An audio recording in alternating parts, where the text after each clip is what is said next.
Bem-vindas e bem-vindos a mais um episódio do podcast Arroz, Feijão e Clima, onde a gente se propõe a falar sobre agronegócio, agropecuária, com essa visão de integração aí da agenda climática, da segurança alimentar, entender quais que são as políticas públicas brasileiras, a legislação, o que está no dia a dia da discussão do cerne, do agro, mas que tem muito a ver com a nossa vida cotidiana ali, com a nossa vida de consumidor, de gente que vai no mercado, gente que abastece o combustível, se abastece de combustível, às vezes etanol, isso tem a ver com milho, tem a ver com cana-de-açúcar, enfim. Então a gente está falando de uma relação muito próxima entre campo e cidade. É o que a gente quer te mostrar aqui, que tem tudo a ver. E hoje a gente traz mais uma discussão que parece que pode ser muito técnica, algo muito só de Brasília, mas não é isso. A gente quer te explicar os prós e não necessariamente contras, mas todo o cenário, a contextualização da Lei dos Bioinsumos que foi aprovada no ano passado.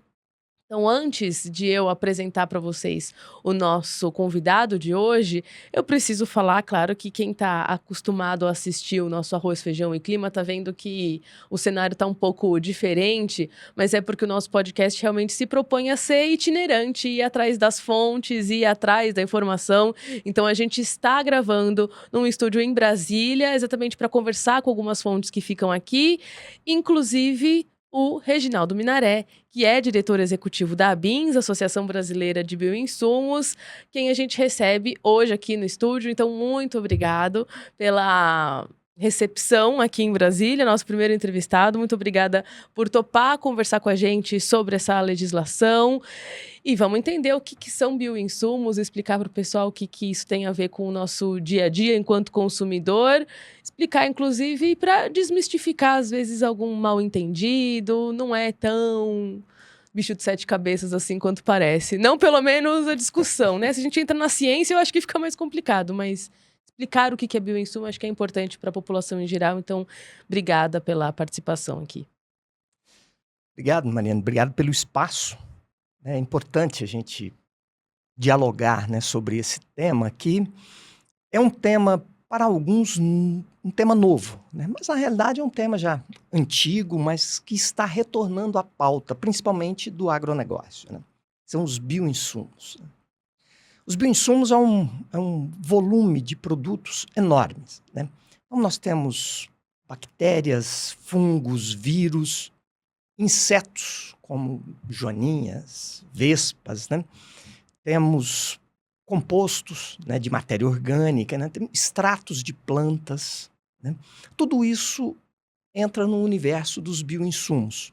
E eles servem para nutrição das plantas, para controle de pragas e doenças e também para melhorar a qualidade do solo, né?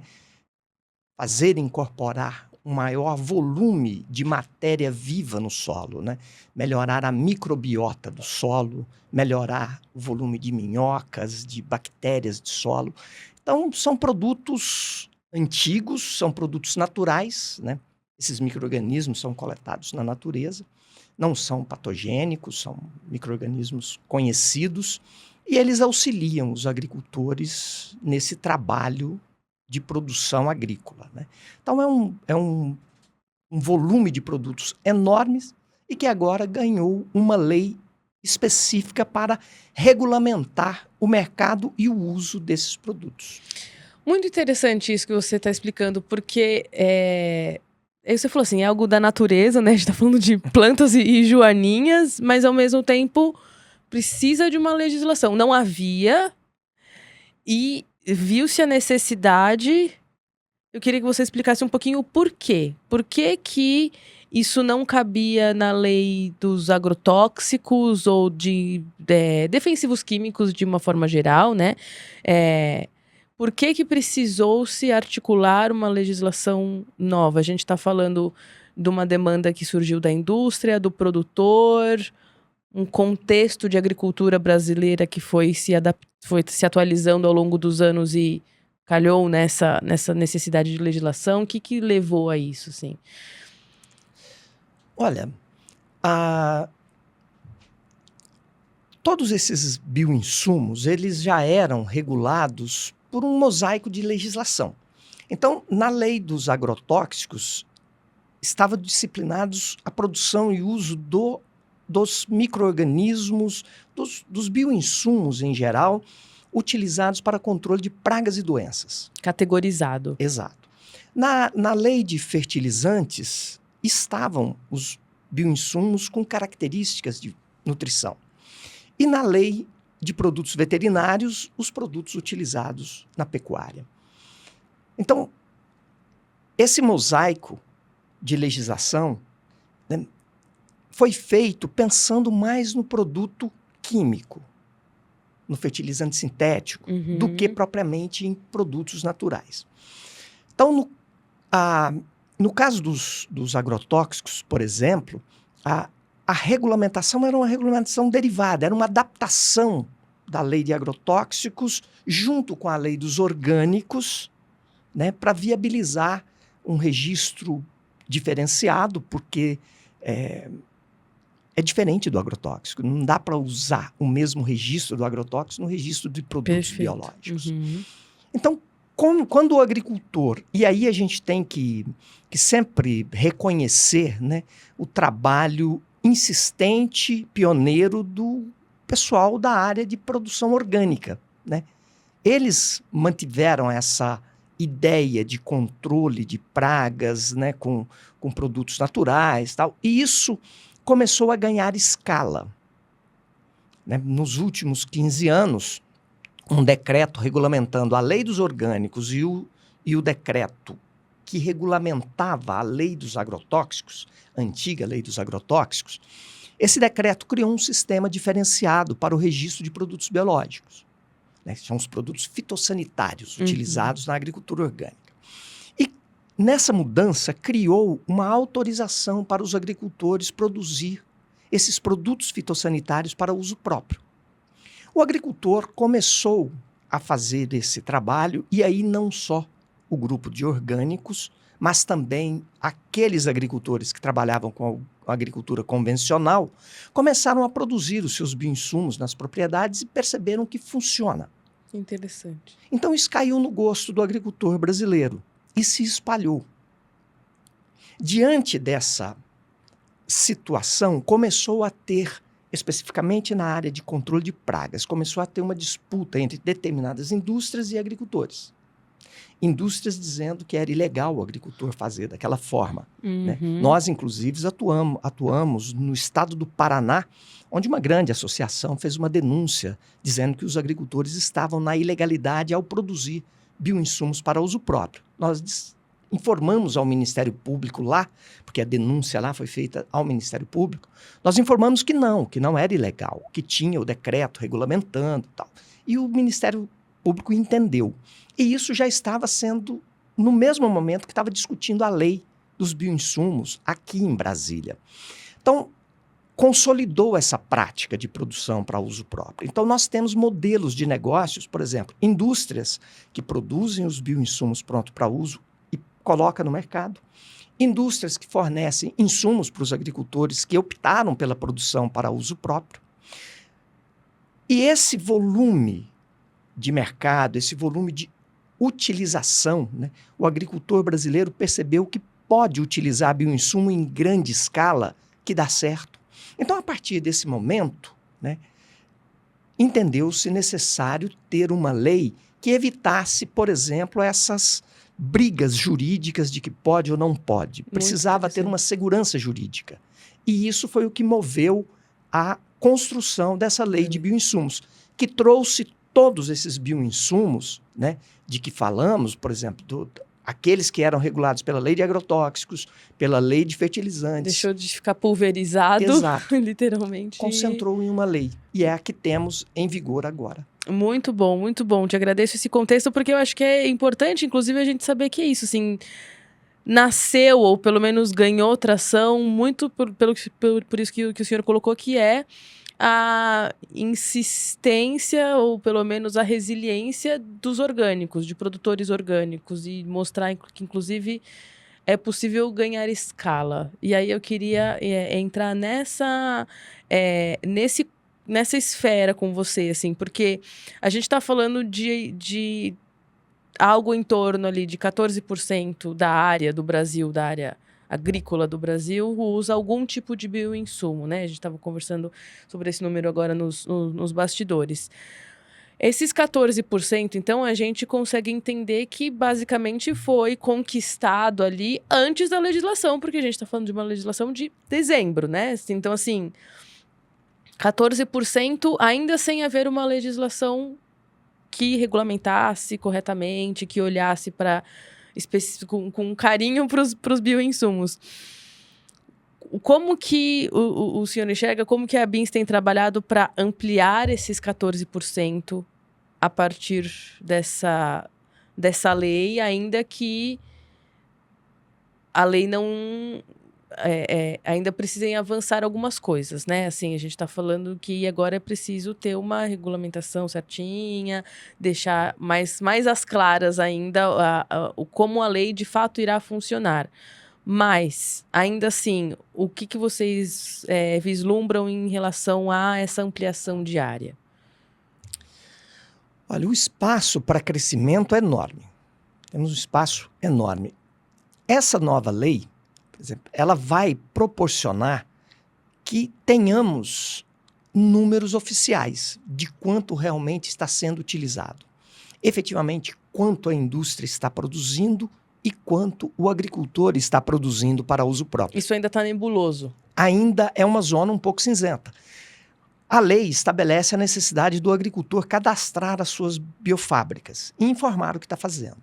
Então, no momento em que tiver esse banco de informações, o Ministério da Agricultura vai ter a informação da indústria e dos agricultores.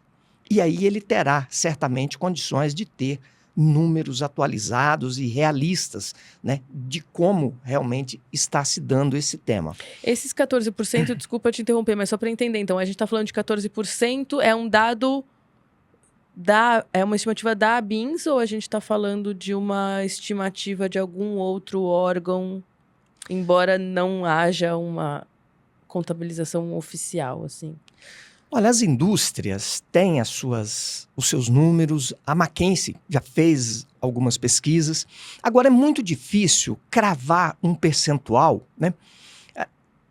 Pelo seguinte, a soja brasileira, praticamente a totalidade da soja brasileira utiliza bioinsumos. Utiliza bioinsumos para fixação biológica de nitrogênio. Uhum. É o inoculante. Então, no Brasil, a soja é plantada com o inoculante, que é uma bactéria que faz uma simbiose com a soja. Ela sobrevive ali na raiz da soja, né, de alguma substância que a soja produz, e ela capta o nitrogênio e fixa e permite que a planta capte aquele nitrogênio que estava no ar, né, e que não tinha como a planta pegar. Então, evita de usar, por exemplo, a ureia, que é um fertilizante químico nitrogenado. Inclusive importado. Importado, em grande maioria. Uhum. Então, na soja, praticamente mais do que 90% da área plantada utiliza esse bioinsumo. Mas nem toda soja plantada no Brasil utiliza o bioinsumo para o controle de pragas, por exemplo. Utiliza para fixação biológica de nitrogênio, mas não para o controle de pragas. Então, alguns agricultores na área de soja utilizam também bioinsumos para o controle de pragas, mas também utiliza ainda pesticidas para controle de determinadas pragas. E isso acontece no algodão, né? Então, uma lavoura 100%, né, biológica, praticamente é orgânico. Sim. Poucas são as da grande produção que tem 100% de uso de produtos biológicos. Mas isso vem crescendo nos últimos anos a entre 15% e 20% ao ano. É claro que num futuro próximo, esse crescimento, estatisticamente, ele vai diminuir, porque quando você vai aumentando a base, né, o crescimento fica um pouco percentualmente menor, embora em área fica grande. Porque se você sai de 2 hectares e passa para 4, você cresceu 100%. Mas se você tem 50 mil hectares, aí já é uma outra base. Mas nós temos a expectativa de que agora, com a segurança jurídica que essa legislação oferece, né, aquilo que o agricultor conseguir substituir na área de controle de pragas, de fertilização, o agricultor certamente vai substituir. Porque a agricultura regenerativa, que é um conceito novo de agricultura que está surgindo, está chamando a atenção de muitas grandes empresas, de muitos países, né? E os bioinsumos é uma ferramenta fundamental para você consolidar uma agricultura regenerativa. Nós, da ABINS, acreditamos que a agricultura regenerativa será a agricultura convencional do futuro. Esperamos e confiamos Sempre regenerar o solo, basicamente, né? Mantê-lo saudável. Mas aí, então, isso eu acho que, enfim, o senhor vai falando, vão aparecendo várias dúvidas aqui na minha cabeça. Deixa eu tentar organizar, né?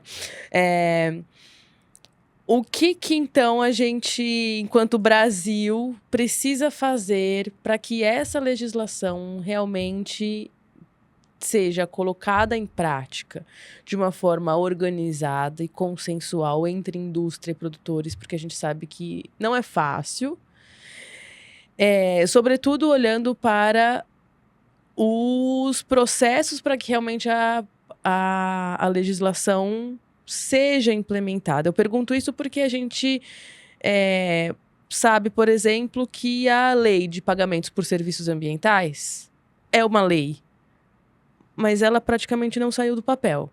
Você tem poucos avanços em relação ao pagamento por serviço ambiental, não se sabe direito os mecanismos para como que o produtor vai receber por esse pagamento, que métricas que são essas. Então, existe a lei, mas o fato de implementá-la são outros 500. O que fazer para que a lei dos bioinsumos não caia nesse limbo? Porque a gente sabe que é isso, assim, é extremamente importante a ampliação do bioinsumo, existe uma demanda, mas também existe uma indústria dos defensivos químicos, em geral, muito consolidada. Tem muito produtor que, embora já use o bioinsumo para fixação de nitrogênio, não olha pela perspectiva de usá-los em outras etapas da safra, por exemplo. Então, o que a ABINS tem feito para também cobrar de fato e estar em cima de uma legislação que vire legislação mesmo, tem que cumprir a lei, tem que estar andando no caminho certo? Olha, Mari, nós acompanhamos no Congresso Nacional praticamente a totalidade do processo legislativo que resultou na Lei de Bioinsumos. Nós e várias outras instituições. Nós estamos fazendo esse mesmo trabalho junto ao Poder Executivo. Porque, veja só, o fato de ter uma lei não é o final da construção de uma estrutura normativa. É o início. É o início. Uhum. Então, você tem uma lei que olha para a Constituição e fala, olha, eu não estou brigando com a Constituição, não. Então, isso é uma lei constitucional. Ótimo. Entendemos que a lei de bioinsumos é inteiramente constitucional. Isso nós não temos dúvida. Embora seja o Supremo que sempre decida, né? Mas nós entendemos que é uma lei constitucional. Agora tem o decreto. A construção desse decreto, e é um ponto importante, porque o próprio Constituinte, né, colocou na nossa Constituição algumas vacinas para não deixar que o Poder Executivo distorça uma lei que o Congresso aprovou no momento da regulamentação. A competência para publicar um decreto é do Presidente da República. E a própria Constituição diz que o Presidente da República pode publicar o decreto para a fiel execução da lei. Então, nós estamos apegados a esse ponto, fiel execução da lei. Ou seja, aquilo que foi garantido pelo Congresso precisa ter uma destinação, precisa ter um caminho para ser entregue a quem de direito. Então, nós estamos com esse olhar dentro do Poder Executivo. No Poder Executivo funciona da seguinte forma, né? O Ministério da Agricultura é o titular do registro, mas tem participação da saúde, do meio ambiente, principalmente no registro de produto novo, para controle fitossanitário. E também tem ações relacionadas à agricultura familiar. Então, esses ministérios trabalharão a construção do decreto. Esse decreto será encaminhado à Casa Civil da Presidência da República. Se tiver alguma divergência entre os ministérios que vão trabalhar esse decreto, a Casa Civil é que será o árbitro, tentará o entendimento. A análise jurídica de legalidade, de constitucionalidade, é a Casa Civil que faz. Ela recebe, né, toda a justificação desses ministérios, junto com o texto que propõe ao Ministério, ao Presidente da República. A Casa Civil analisa e só assim chega ao Presidente da República. Então, dentro desse processo, nós queremos trabalhar, e já estamos trabalhando, para levar a nossa expectativa de que todas aquelas garantias, tanto para a indústria quanto para o agricultor, sejam efetivamente respeitadas e não crie-se determinados mecanismos para dificultar a execução daquelas garantias que a lei coloca. Uhum. Ou seja, não podemos aceitar que tente inviabilizar direitos com base na produção de burocracia. Inclusive, porque essa legislação, essa lei de bioinsumos, ela tem uma linguagem muito clara. Ótimo. E foi feita exatamente para facilitar a digitalização. Porque quando você tem uma lei clara, objetiva, você facilita a digitalização, né? Hoje, com a digitalização, nós não precisamos mais produzir a chamada papelada, Total, né? pensei exatamente nessa palavra, é isso. Exato. Então, a gente não precisa mais daquela papelada. Você tem canais digitais que pode acelerar isso em tempo real, né? Então, tipo um registro de biofábrica, exato. Você manda ali via nuvem. Exato. O ministério, não necessariamente o ministério, mas o órgão responsável vai receber, vai analisar. Já vai analisar, já pode dar uma resposta, já pode, inclusive, dentro da plataforma onde o agricultor e a indústria, né, farão os seus cadastros e registros, né, o Ministério Público já pode manter aquelas plataformas como uma linha direta de diálogo com esses atores, né? Isso tudo é permitido.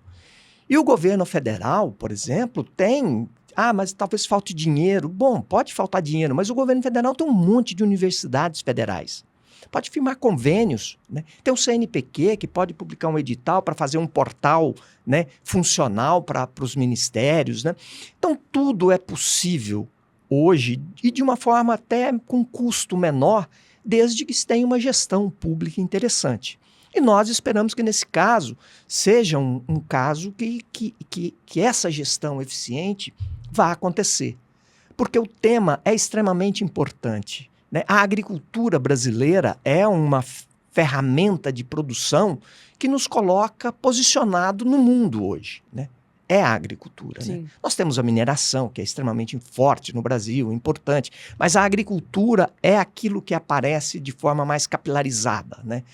Dominamos mercados, abastecemos o nosso mercado interno, e você melhorar a qualidade da produção agrícola, tanto melhorando a qualidade do solo, como melhorando a qualidade nutricional dos alimentos, né? Tudo isso é muito importante. E nós, no Brasil, já temos a lei de bioinsumos, temos a lei dos remineralizadores, que é uma lei interessante, que também já está aprovada. Nós temos expertise na produção de melhoramento de plantas, né, para você usar a planta de cobertura. E uma agricultura regenerativa você faz com os bioinsumos, você faz com o uso de remineralizadores, fertilizantes naturais. Existe todo um pacote, e que, com né, as o chamado de pacote tecnológico para avançar nessa agenda. Eu queria que você explicasse um pouquinho essa relação, porque a gente está falando muito aqui das questões assim voltadas para o agro, né, a indústria do agro, os produtores rurais, mas é isso tem a ver com o alimento que é produzido e que chega na mesa do consumidor também, né? A gente não está falando só dos bioinsumos em larga escala, porque a gente no sentido de soja, milho, de algodão, das commodities que vão ser exportadas. A gente também está falando... A lei também abarca os produtores de frutas, verduras, legumes, e que não necessariamente vão ser orgânicos em tempo integral. Mas é isso, assim, é uma legislação que a gente está falando para um cuidado menos sintético, vamos colocar assim, né? Para um cuidado com o solo, com as plantas, com toda essa agricultura que é menos sintético, mais natural. E isso faz também diferença quando o agricultor colhe o alimento, leva para as companhias de distribuição e isso chega no nosso mercado e na nossa mesa, assim, né? Existe uma linha muito direta nesse sentido também, né? Acho que é importante a gente mencionar isso também para não ficar só nessa percepção de que são só esses milhões de hectares que vão para um porto e vão para outro país. A gente também está falando de algo que é para gente, né? Consumidor brasileiro. Exato. Para a gente e para o meio ambiente. Então, a substituição naquilo que é possível, né, de produtos químicos por produtos biológicos, é extremamente interessante. Primeiro, para o solo. Né? O solo é rico em vida, né? Micro-organismos de diversas espécies estão ali. Né? Então, quando você reduz o uso de pesticida químico, você melhora a vida desses bichinhos do solo. E quando você utiliza esses bioinsumos, você melhora a vida desses bichinhos do solo. Você incorpora mais micro-organismos, você melhora a vida das minhocas e o solo fica mais vivo. Quando você usa, por exemplo, o plantio direto, que deixa a palha ali em cima, já não usa aqueles arados mais para mexer, até você deixa a palha ali. Quando ali é matéria orgânica que está protegendo o solo.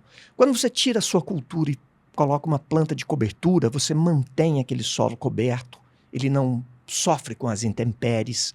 Então, tudo isso ajuda a melhorar o solo.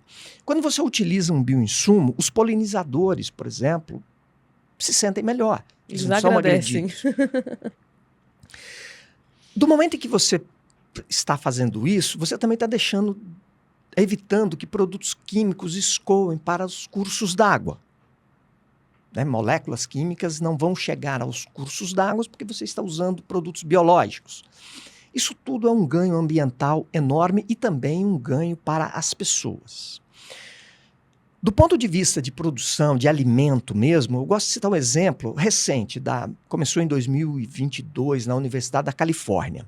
São 10 campi, tem 5 hospitais, e eles estão comprando produtos, tanto carne da pecuária regenerativa da Califórnia, quanto vegetais da agricultura regenerativa da Califórnia, para incentivar esse tipo de agricultura e também para ter produtos que eles já identificaram têm sabor melhor e qualidade nutricional maior.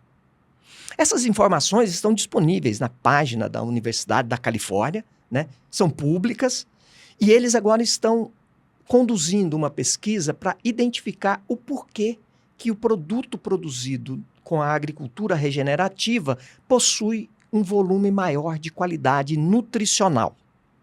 Eles estão estudando o que faz isso. É o maior número de minerais que se decompõem ali, os micro-organismos permite que a planta capte mais nutrientes do que na agricultura convencional. Isso está sendo pesquisado, mas é fato. Né? Isso é segurança alimentar, né? Porque você não só está produzindo, mas você está assegurando que essa produção é nutritiva do ponto de vista de saúde, né? Exato. Então, se você tem uma cenoura, se você tem uma beterraba, uma batata que tem uma qualidade nutricional maior, até mesmo uma soja, né? Você vai melhorar essa cadeia de alimentação, você vai ter alimentos mais nutritivos e os bioinsumos, e isso a gente pega as informações dentro da própria página do Ministério da Agricultura, da Anvisa, né? Os bioinsumos, eles não têm, por exemplo, eles não têm toxicidade, nem aguda, nem crônica. Eles não têm, por exemplo, a necessidade de se estabelecer limite máximo de resíduo. não tem, por exemplo, a necessidade de estabelecer prazo de reentrada na agricultura, na lavoura, né? Diferente do agrotóxico, que tem tudo isso. Nós, inclusive, temos, né, na ABINS uma associada que produz melão no Nordeste, produz muito melão, e estava com dificuldade de controle de limite máximo de resíduo para exportação para a Europa, porque lá alguns protocolos de algumas empresas europeias exigiam um nível de resíduo de produtos químicos muito pequeno. E estava com dificuldade, porque tinha pragas, né, ambiente tropical, tal. Essa empresa contratou especialistas e começou a fazer o controle biológico de pragas. Deu tão certo que hoje essa empresa continua produzindo o melão, continua utilizando o controle biológico, e a divisão de produção de bioinsumos para uso próprio se tornou uma empresa dentro da outra empresa. Então é um caso de sucesso que a gente tem que é muito interessante. E falamos também de um benefício para a sociedade de um outro ponto de vista. Por exemplo, grande parte, que você inclusive mencionou no início, das moléculas químicas e dos fertilizantes químicos são importados. Os fertilizantes, aproximadamente 90% o Brasil importa. A gente viu quando estourou a guerra Rússia-Ucrânia, o quanto que o agro ficou com assustado, os olhos arregalados, por essa questão de como é que vai ficar o abastecimento desses insumos. Aí começou a se falar muito de uma política nacional de fertilizantes, olhando para sair dessa necessidade de importação, da gente ser um pouco mais independente. E eu me lembro que os bioinsumos também foram muito falados nessa época, do tipo, olha, mais um motivo para a gente fomentar a produção nacional, independente de ser indústria nacional ou produtor, mas nacionalmente. Eu queria entender isso, assim, essa força se manteve, essa força de falar da necessidade de ser autossuficiente minimamente nos bioinsumos? Sim, ela continua. Realmente, o impacto ali da Covid, depois da guerra na Ucrânia, o desajuste que teve nas cadeias, né, de insumos. Agora, essa questão das taxas, né? Taxação dos Estados Unidos. Traz essa questão. Então, a importância de ter uma agricultura menos dependente é fundamental. E os bioinsumos é uma ferramenta central nesse negócio. O volume de dinheiro que o Brasil, os agricultores brasileiros enviam para o exterior para comprar, pagar moléculas químicas e também fertilizantes é muito grande. No momento, se você conseguir, igual é o plano, né, do projeto de Plano Nacional de Fertilizantes, de ter uma redução da dependência de 50%, 50% desse dinheiro que ia para o exterior vai ficar dentro do Brasil, né? E você descentraliza. Por exemplo, no caso dos bioinsumos, você descentraliza, porque você pode ter fábricas de bioinsumos e o agricultor produzindo bioinsumos em qualquer região do Brasil. E você cria empregos especializados em regiões que não têm hoje esses empregos. Por exemplo, a gente tem uma empresa na ABINS que trabalha só com on-farm. É uma grande empresa de on-farm, ela tem mais ou menos uns 500 empregos diretos. Só on-farm é essa produção dentro da fazenda. Só para resumir muito para a pessoa que não está familiarizada com o termo, né? Exato, é essa produção na fazenda para uso próprio, que o agricultor não pode vender. Ele produz, ele tem que usar, não pode vender. Então essa empresa, ela trabalha só com o on-farm. Ela fornece para os agricultores os insumos e inclusive as biofábricas para o agricultor produzir na sua propriedade. E tem vários empregos indiretos, passa de 400 empregos indiretos, a maioria biólogas, mulheres, trabalhando em várias cidades no interior do Brasil. É muito interessante esse dado, porque essas biólogas estão cuidando das biofábricas que estão produzindo lá dentro da propriedade daqueles agricultores. E até então elas não tinham esse emprego especializado nas suas regiões. Então essa descentralização, essa regionalização da produção, né, o mercado de bioinsumos permite isso. E até Me corrija se eu estiver errado, mas eu imagino que é até positivo no sentido de biodiversidade também, porque uma coisa é você fazer um bioinsumo pro bioma Pampa e uma coisa é você fazer para Caatinga, né? Então, à medida que você também tem essa regionalização, você respeita mais as características do ambiente ali, né? Do solo dali, existe um pouco desse mapeamento nesse sentido, assim? Olha, existe. Tem vários micro-organismos que já estão utilizados, que eles são micro-organismos que funcionam no país todo. Mas você tem também micro-organismos indígenas. Nós temos um caso, por exemplo, numa empresa, né, associada da BINS, que ela identificou um micro-organismo lá na região Nordeste. Um micro-organismo que acostumou, sobreviveu, se adaptou a uma região árida. Então ele é um micro-organismo extremamente resistente. E está dando certo para o Brasil todo, praticamente. Então você tem essas características, né, de matéria-prima, aí no caso, né, a biodiversidade nossa, né, que é a base para o mercado aí de produção de bioinsumos, ela é pouco conhecida e a gente precisa ter um maior volume de bioprospecção, né? De pesquisa científica. Os editais, por exemplo, da FAPESP, do CNPq, precisam contemplar essa bioprospecção, porque é com essa bioprospecção que a gente vai encontrar esses micro-organismos funcionais dentro da nossa biodiversidade e fazer uso deles. E ficar menos dependente de insumos externos gerais, né? Exato. Muito interessante. Eu queria que a gente se encaminhasse para um ponto que eu acho que é crucial aqui, que não dá para perder a oportunidade de falar, mas e tem tudo a ver com a questão da legislação também, que é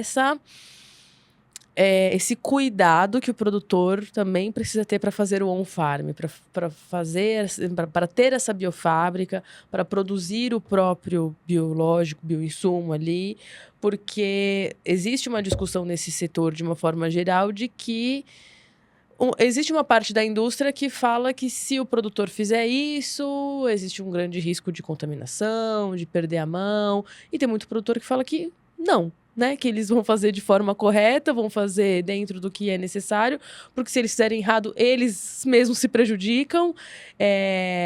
Queria entender se ainda existe esse embate ou se isso já está mais amenizado, mas, sobretudo, entender também o que a legislação coloca como pré-requisitos necessários para o produtor também poder instalar uma biofábrica, fazer essa multiplicação de uma forma que realmente não contamine o solo.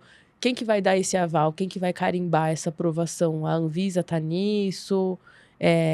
Nesse sentido prático da coisa, assim.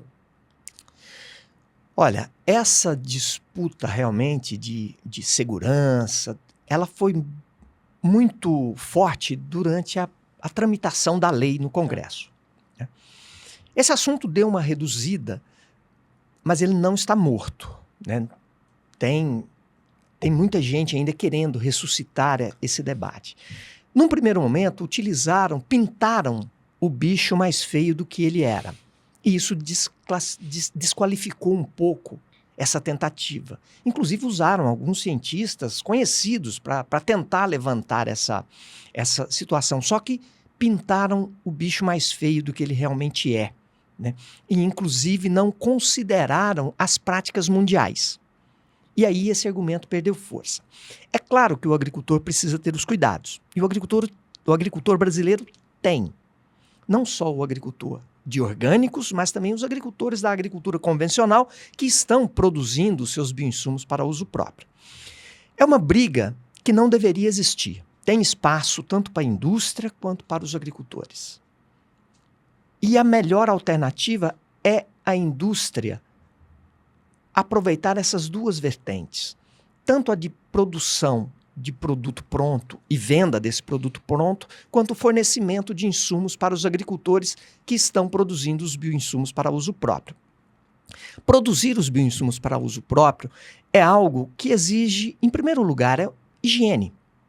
O agricultor precisa ter ali as regras de higiene para que ele não permita uma um erro de produção no momento da fermentação, que é onde tem que ter o cuidado específico. Esse tipo de trabalho não é um trabalho só do agricultor brasileiro. O agricultor da Áustria faz isso, o agricultor de Ohio, de Missouri, nos Estados Unidos, também faz isso, o agricultor japonês faz isso, o agricultor inglês faz isso, da Nova Zelândia também faz isso. Porque a produção para uso próprio não é uma coisa só do Brasil. Tentaram vender essa imagem que a produção para uso próprio é uma coisa brasileira, que não tem em outro lugar. Isso é uma mentira. Vários países do mundo permitem que os seus agricultores produzam. E veja, na Áustria, por exemplo, onde a ciência e tecnologia não é algo inexistente, ao contrário, né? Na Áustria, temos uma empresa no norte da Áustria que produz bioinsumos, vende os seus produtos no mercado e fornecem os inóculos para os agricultores produzir os seus bioinsumos. Os inóculos lá eles chamam de cultura-mãe. E essa empresa fornece tanto os inóculos para o agricultor austríaco, quanto o container para produção, o meio de cultura, e o agricultor produz e utiliza. Na Áustria, quem orienta os agricultores é a indústria que fornece aquele material, aquele insumo. No Missouri, nos Estados Unidos também, no Japão, na Inglaterra, também é assim. O México tem uma situação diferente. O México permite os agricultores produzir o bioinsumo para uso próprio, incentiva os agricultores, e na página do Ministério da Agricultura do México nós encontramos 16 manuais orientadores para o agricultor mexicano seguir e produzir os seus bioinsumos de forma segura. Inclusive, o que você está falando é uma participação, inclusive, público-privada, assim, porque tem a instrução do governo, por exemplo, esse exemplo do México que você citou. O governo coloca as instruções de uma forma muito acessível, mas a indústria, enquanto iniciativa privada, obviamente também tem que fazer a sua parte. Exato. É isso que vocês vislumbram aqui no Brasil, assim, a partir dessa legislação também ter esse trabalho em conjunto mesmo, assim, é o mapa e, sei lá, CNA, Senar, a parte ali de extensão técnica rural, mas também, obviamente, as indústrias que se dispuserem, que estão se dispondo a atuar nesse segmento? Exato, Mari. A lei atual, a lei de bioinsumos, ela tem a previsão de que o Ministério da Agricultura, no caso o órgão de defesa agropecuária, vai estabelecer normas de boas práticas para os agricultores, né? São orientações para o agricultor seguir e produzir o seu bioinsumo de forma segura e também eficiente, para ter um bom resultado. Mas a lei não impede que as indústrias que ofertam insumos para os agricultores também coloquem à disposição dos agricultores aquelas orientações para melhor utilizar os insumos que elas estão ofertando para os agricultores. Então, no Brasil, poderemos ter, e espero, né, que tenhamos essas duas vertentes. As orientações do Ministério da Agricultura e também as orientações específicas das indústrias com relação àqueles produtos que elas estão disponibilizando no mercado, né? Nós esperamos que isso aconteça. A assessoria técnica, a assistência técnica para os agricultores é sempre muito importante, principalmente para os pequenos e médios. O grande agricultor, ele contrata ótimos profissionais e ele tem Sim, a própria condições. Equipe agronômica ali. Uhum. Exato. Mas para os pequenos e os médios, é importante que o país fortaleça Sim. essa assistência técnica, né? Sim. Até porque a gente sabe que tem muito produtor pequeno, agricultura familiar, que não vai para os biológicos, para os bioinsumos, porque ele não sabe como manejar aquilo, né? Às vezes é isso, assim, uma questão de limitação técnica mesmo, assim, ele sempre fez com um defensivo químico, né? Então, assim, ele sabe o período do mês e do ano e a quantidade, e quando você leva isso para o biológico, às vezes é completamente diferente, né? Então, é basicamente uma instrução isso é agronômica, né? Muitas vezes o produtor ele não sabe esse lado técnico, ele sabe a prática, ele sabe plantar e colher, mas quando você está colocando ali uma nova forma de produção, você precisa ter essa instrução didática, né? Acho que didatismo é importante nessa virada. Exato, é muito importante, inclusive o próprio agrotóxico, né? Vários são os programas, principalmente, por exemplo, você pega o Senar, né? Que é o sistema S da agricultura, né? O Senar sempre teve cursos de manuseio, de uso de pesticida químico, de agrotóxico, né? Então é importante que tenha esse tipo de assessoria aos agricultores. Um outro ponto, Marco, e aí eu vou aproveitar a oportunidade aqui para falar desse assunto também, que a gente está sempre comentando, nós lá da ABINS, é que as universidades e as escolas técnicas agrícolas, inclusive as universidades, não só de agronomia, mas também de biologia, né, precisam incluir esse tema na pauta com uma carga horária maior. Né? Em geral, os currículos das universidades brasileiras foram feitos ali dentro do universo da Revolução Verde. Né? Uma carga horária muito grande para os produtos químicos e uma carga horária menor para os produtos biológicos. E nós precisamos equilibrar isso. Né? Então, a gente sempre está fazendo um apelo para as universidades e para as escolas técnicas que coloquem um maior volume de horas-aulas para os produtos biológicos dentro da sua grade curricular. Precisa atualizar, né? Esse aqui é um Exato. assunto que eu gosto de cobrir enquanto jornalista. Quero muito trazer aqui para o podcast, que é a necessidade de atualização da grade curricular das universidades. A gente tem muitas... O setor de tecnologia, às vezes, fala muito disso, né? As aulas precisam ter drone, hoje em dia. Não adianta mais só ficar olhando para o trator de antigamente. Não. Né? Então, assim, são muitas revoluções. A revolução do bioinsumo é uma dessas, né? Que precisa entrar mais na sala de aula, na prática, para o agrônomo se formar e saber dar instrução sobre isso, né? Estar preparado para esse mercado. Exato. E isso é importante. Esse tipo de trabalho que você está fazendo é interessante, principalmente para o consumidor. Porque aí é outro ponto também que o consumidor, muitas vezes, ele não se atenta para todo aquele sistema que você falou, essa conexão direta que tem do sistema de produção, do que suporta aquele sistema de produção com o produto que ele encontra na gôndola do supermercado. Quando o agricultor ele tem uma consciência de todo esse processo, né, ao passear pela gôndola do supermercado, ele começa a definir que a agricultura vai ser feita no país dele. Porque a agricultura que vai ser feita no país de cada um não depende das autoridades públicas, não. Depende do consumidor. Quando o consumidor ele passa por uma gôndola do supermercado e ele escolhe aquela lata de molho de tomate ou aquela outra com base naquela estrutura de produção que está por trás daquela lata de molho de tomate, ele vai definindo aquilo que vai acontecer no campo. Porque tudo que é produzido é para venda. E se eu quero comprar um alimento de uma agricultura regenerativa, de uma agricultura orgânica, eu é que vou definir como é que aquilo vai acontecer lá na prática. Então, o consumidor é uma peça fundamental nesse mercado, porque a decisão de compra que ele toma dentro do supermercado tem um efeito cascata ali muito grande e muito forte. Né?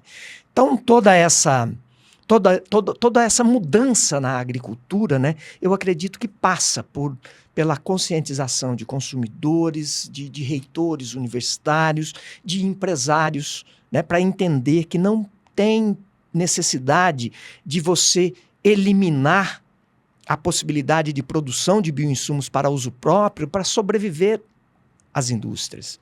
Ao contrário, uma indústria que tem um vínculo com um agricultor que produz bioinsumo para uso próprio, o vínculo dela é muito mais sólido do que com aquele agricultor que vai à rede de distribuição e compra o pesticida que ele achar que está melhor, que está com preço menor.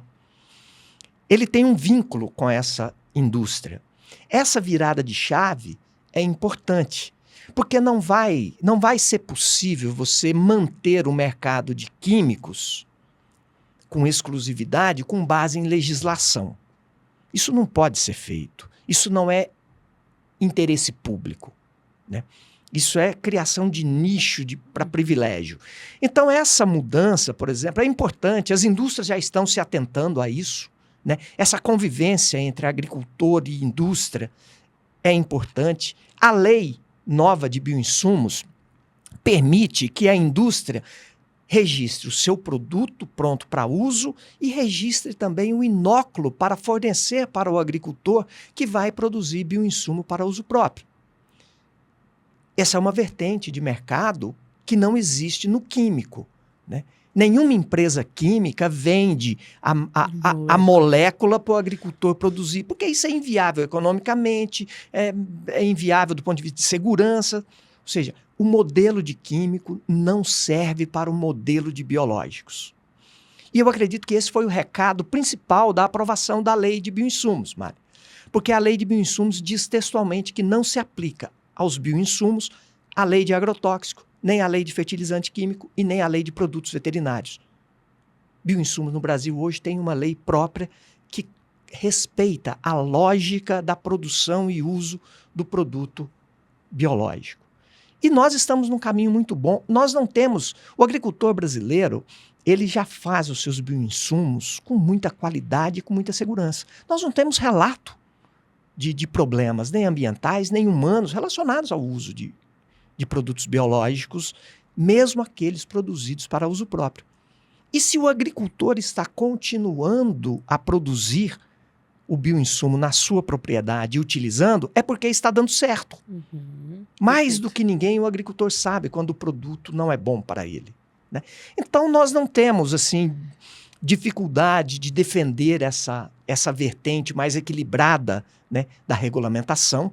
Não tivemos dificuldade de defendê-la no Congresso e estamos defendendo agora no Poder Executivo no momento da regulamentação da lei. Então, só para a gente encerrar, eu queria entender a sua perspectiva em relação a essa regulamentação. Então, se existe alguma data para sair, se a gente está falando nos próximos meses, quando, de alguma forma, quando. E queria voltar no ponto de que, mesmo o produtor fazendo certo e fazendo a cada ano porque está dando certo, ele vai precisar prestar contas dessa fitossanidade ou da saúde deste ambiente, dessa biofábrica para uma Anvisa? Na legislação, o que se fala em relação a isso? Ele está fazendo... milhares de produtores em milhares de municípios do Brasil, a questão sanitária, eu imagino que precise ser colocada de uma forma mais transparente. Quem que vai ficar de olho nisso? Isso é uma das coisas que estão sendo discutidas na regulamentação agora? Sim. O órgão de defesa agropecuária do Ministério da Agricultura será o responsável pelo credenciamento das biofábricas. Toda biofábrica, em qualquer parte do Brasil, precisará estar cadastrada junto ao órgão de defesa sanitária. Mas aí é um autocadastramento. Um autocadastramento. Ele vai dizer o que ele está fazendo, como ele está fazendo, onde ele está fazendo, e ficará à disposição da fiscalização. Principalmente a fiscalização estadual, porque a lei de bioinsumos permite a fiscalização estadual, inclusive dá mais ênfase à fiscalização estadual e permite que a fiscalização estadual utilize esse banco de dados do Ministério da Agricultura para realizar a sua fiscalização. O Ministério da Agricultura vai estabelecer essas regras orientadoras para o agricultor produzir o seu bioinsumo para garantir aquela qualidade, porque os bioinsumos, quando você utiliza um inóculo, né, quando você tem uma fonte boa do material que você vai multiplicar, né, você trouxe um material que não é patogênico. Não existe micro-organismo patogênico para a produção de bioinsumos. Não existe. Você pode, quando a pessoa não tem a higiene correta, pode até surgir algum micro-organismo que tenha algum grau de patogenicidade para as pessoas. Mas é como uma cozinha. É quase mais seguro você utilizar um bioinsumo de um agricultor que produz com uma qualidade razoável, dentro de regras de higiene, utiliza uma boa água para multiplicar, do que confiar em determinadas cozinhas de determinados restaurantes. É uma questão de higiene. É aí que tem que ter o cuidado. Então tem que ter uma biofábrica de um material que permita higienização, um ambiente que permita higienização e utilizar uma água de boa qualidade. E comprar aquele inóculo que a lei estabelece que o agricultor pode buscar ou de uma indústria ou de um banco de germoplasma, buscando nessas duas fontes e utilizando esses materiais passíveis de higienização e uma boa água, certamente não vai ter problema nenhum. É tão seguro quanto a cozinha da casa da gente, né? Com relação ao prazo, a lei estabelece que o Poder Executivo tem até 360 dias, contados da publicação da lei em dezembro, para publicar o decreto. Então, em dezembro, para cumprir a lei, o Poder Executivo teria que ter esse decreto publicado. Nós estamos, assim, até ansiosos para que esse trabalho aconteça mais rapidamente, por conta até da COP. Seria ótimo para o Brasil não mostrar apenas a lei de bioinsumos, mas mostrar também um decreto regulamentador dessa lei, né? Então, acreditamos que isso ocorra. E, com relação às normas de boas práticas, a lei estabelece que o Ministério da Agricultura estabelecerá essas regras de boas práticas para o agricultor que produz o seu bioinsumo para uso próprio, e uma vez publicada essa regra, o agricultor tem até 1 ano para a ela se adaptar. Isso é o que a lei está prevendo, né? O Ministério da Agricultura também tem a possibilidade de lançar mão da lei do autocontrole. Porque a lei de bioinsumos, ela tem um dispositivo que fala que aplica aos bioinsumos esta lei e também a lei de autocontrole. Então pode acontecer, e nós esperamos que isso aconteça, que um agricultor que produz bioinsumos para uso próprio, ele pode até entrar num protocolo de autocontrole junto com a indústria que forneça aqueles insumos para ele, o que é possível. Interessante. E então nós temos essa vertente da lei do autocontrole que pode contribuir também com essa parceria mais estreita entre indústria e agricultor e permitir essa troca de informações que vai permitir o agricultor otimizar a sua produção de bioinsumo para uso próprio em parceria com a indústria que lhe fornece os insumos.